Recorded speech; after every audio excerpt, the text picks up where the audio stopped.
Hi hello guys, நான் தான் உங்கள் ட்ரிபிள் கே இன்டீரியர்ஸ்லேருந்து கார்த்திக் பேசுகிறேன். இன்னைக்கு நம்ம இப்போ எங்கே இருக்கோம்னு பார்த்தீங்கன்னா ஈஸ்ட் தாம்பரத்தில் இண்டிவிஜுவல் வீட்டை தான் நம்ம இன்டீரியர் பண்ணி கொடுத்துருக்கோம். வாங்க போய் வீட்டை போய் பார்க்கலாம்.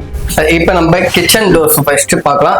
கிச்சனில் எல்லாமே மாடுலர் கிச்சன் கிடையாது, எல்லாமே நம்ம ஆர்டினரி டோர்ஸ் மட்டும் தான் போட்டு கொடுத்துருக்கோம். இதுதான் கஸ்டமர் மாடல், அதை ப்ரிஃபரன்ஸ் உங்களுக்கு.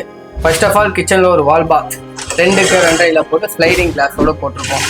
இங்கே உங்களுக்கு அடுத்தது பார்த்தீங்கன்னா இங்கே ஒரு சிங்கிள் டோர் யூனிட் ஒன்று, இங்கே டபுள் டோர் யூனிட், இங்கே ஒரு டபுள் டோர் யூனிட் ஒன்று போட்டு கொடுத்துருக்கோம். அடுத்தது கிச்சனில் கபோர்ட் யூனிட். சீலிங்கோட ஹைட்டு 9 அடி இருக்கிறதுனால நம்ம அங்கே ஒரு வார்ட்ரூப் கபோர்டு ஒன்று பண்ணி கொடுத்துருக்கோம். அந்த வார்ட்ரூப் கபோர்டுன்னு பார்த்தீங்கன்னா 3 டோர்ஸ் போட்டு கீழே ஒரு ஃபோல்டிங் டோர் ஒன்று போட்டு கொடுத்துருக்கோம். இந்த வீட்டில் ஆல்ரெடி கஸ்டமர் குடி இருக்கிறதுனால திங்ஸோட தான் இருக்குது. நம்ம அப்படியே தான் ஷூட்டுக்கு பர்மிஷன் கேட்டு நம்ம எடுத்துகிட்டு இருக்கோம்.